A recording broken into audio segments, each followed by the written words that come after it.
कितना चुनौतीपूर्ण था, क्योंकि वो कांग्रेस का चुनौतीपूर्ण गढ़ था, माना जरूर जाता था। चुनौतीपूर्ण था। लोग अपनी तरफ से हर प्रयास किए कि किस तरह से रोका जाए, ये जो विकास की गाड़ी चली है बिहार में उसको बक्सर में ठहरा दिया जाए। ये प्रयास तो सबने अपने अपने लेवल पे किया, अपने अपने स्वार्थ में लोग लगे हुए थे, काम करते, लेकिन हमारे कार्यकर्ताओं में इतनी ताकत थी, वो बलिदान था, वो संयम था, जिससे आपको ये जीत नजर आ रही है। जनता के बीच में जा जाकर डोर टू डोर कैंपेन किए हैं, समस्या क्या है और अब क्या आगे वहां पर रणनीति जी, सबसे बड़ा वहाँ पे देखिए, अब हम लोग जब आए तो हम लोग कमीशन खोरी नहीं होने देंगे, अब नहीं होने देंगे। ब्लॉक लेवल पर हो या नहीं, वो नहीं होगा। देखिए, मैं ये कहूंगा कि जो अपनी हार से सीखता नहीं है और उसको जस्टिफाई करने की कोशिश करता है, दूसरों पे मढ़ के अपने हार को जस्टिफाई करने का प्रयास करेगा, उसका वहीं से समापन और खात्मा शुरू हो जाता है। बक्सर विधानसभा से कांग्रेस के किला तोड़ने वाले भारतीय जनता पार्टी के विधायक आनंद मिश्रा जी हमारे साथ है, कैसा लग रहा है?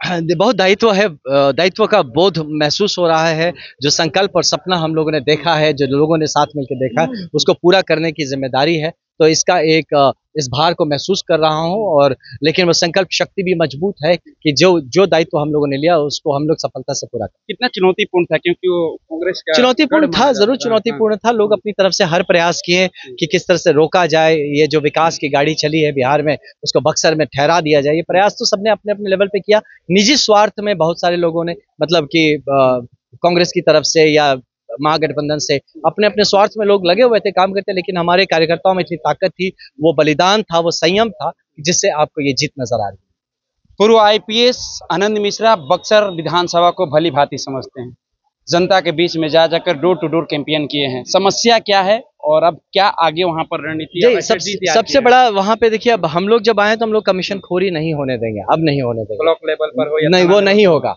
अब ये सब चीजें तो पहले, क्योंकि इतना मजबूत काम कर रही है ना एनडीए की सरकार, माननीय प्रधानमंत्री जी के सपने जो देखेंगे ना, एकदम छन के तैयार हुए हैं। अब वो सपने जमीन तक अगर नहीं पहुंच पा रहे, वहां जो भी खंडित बाधित कर रहा है, पहले तो उनको हटाना है। उनको हटाना मतलब उनको समझाना है, प्रोसेस से ही, प्रोसीजर से, लड़ाई झगड़ा करके नहीं, सकारात्मक तौर पे मेरा उनसे गुहार रहेगा कि मेरे पहले भी आप लोगों ने बहुत कुछ किया, मेरे बाद भी हो सकता है बहुत कुछ करेंगे। ये जो आपके 5 साल मिले हैं ना, ये आपके संन्यास के 5 साल है। इसमें सिर्फ काम करना है, काम करना और काम करना है, लोगों के हित में काम करना है, अपने बक्सर और बिहार के हित में काम करना है। मुझे पूरा यकीन है कि हम काम कर पाएंगे। इंफ्रास्ट्रक्चर इश्यूज है जिस पे काम करना है, हेल्थ के इश्यूज है जिस पे काम करना है, एजुकेशन के इश्यूज है जिस पे काम करना है, वहाँ के टूरिज्म के रिलेटेड इश्यूज है, भगवान राम, वामन भगवान है ना, अहिल्या माता, हनुमान जी, इन सब से रिलेटेड वो एक भूमि रही है, वहाँ अध्यात्म की भूमि रही है। इन सब का समन्वय लेते हुए किस तरह से सर्वांगीण विकास हो सके, इस पे हमें काम करना है। आप युवा है और यूथ आपके साथ दिखा था, पूरा जनसलाब दिखा था, यूथ का जनसलाब सबसे ज्यादा देखने को मिला था, महिला भी थी साथ में। तो यूथ के लिए पहला काम क्या करेंगे आनंद मिश्रा?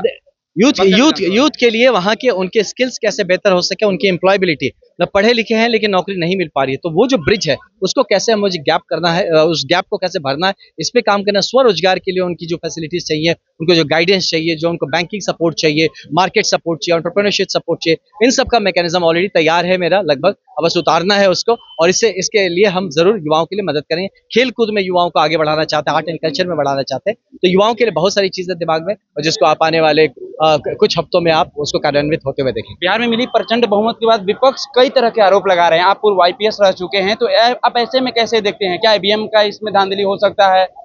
देखिए, मैं ये कहूंगा कि जो अपनी हार से सीखता नहीं है और उसको जस्टिफाई करने की कोशिश करता है, दूसरों पे मढ़ के अपने हार को जस्टिफाई करने का प्रयास करेगा, उसका वहीं से समापन और खात्मा शुरू हो जाता है। तो ऑलरेडी खत्म, यही करते करते तो आज ये 35 पे पहुंच गए हैं, यही करते करते ये इनका दुर्दशा हुआ है, और करके अब 35 से 3 पे आ जाएंगे, फिर गायब हो जाएंगे। तो इसीलिए मुझे लगता है कि इनको फोकस करना चाहिए सही मुद्दों पे। उनको चाहिए कि सरकार के साथी बने, हमें भी मार्गदर्शन करे कि और बेहतर काम कैसे हो सकता है, जमीनी स्तर पे लोगों को मोटिवेट करे सकारात्मक तौर पे विकास के साथ जुड़ने के लिए, न कि ये नकारात्मक ऊर्जा फैला के लोगों को बरगलाने का काम उनको बंद कर देना चाहिए। एक आखिरी सवाल, आपका विधानमंडल की बैठक से समाप्ति के बाद दोनों ही फिर से डिप्टी सीएम पुराने चेहरे को भारतीय जनता पार्टी ने रिपीट किया है, हाँ, क्योंकि यही तो वो चेहरे हैं जिन्होंने बिहार को रफ्तार पकड़ाया था, यही तो वो चेहरे हैं जिनके भरोसे पे जनता ने इतना वोट दिया है, यही तो वो चेहरे हैं जिन्होंने सारी टीम को मार्गदर्शन दिया है। तो फिर वो अगर चेहरे हमें मिल जाते तो सौभाग्य की बात है। खुशी है, बिल्कुल खुशी है, सौभाग्य हमारा।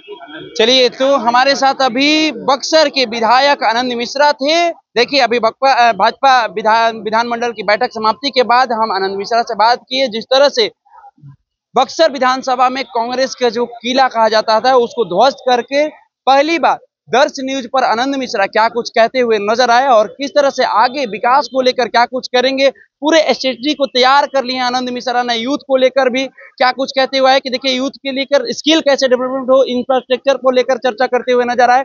साथ ही साथ फिर से भारतीय जनता पार्टी ने दो पुराने चेहरे पर भरोसा जताया है, डिप्टी सीएम पर सम्राट चौधरी और बी एस सिन्हा को लेकर क्या कुछ कहते हुए नजर आए, और साथ ही साथ विपक्ष पर किस तरह से तंज कसते हुए नजर आए, आपको मैंने सुनाने का काम किया। फिलहाल हम इस खबर में इतना ही छोड़ जाते हैं, दीजिए हमें इजाजत, धन्यवाद।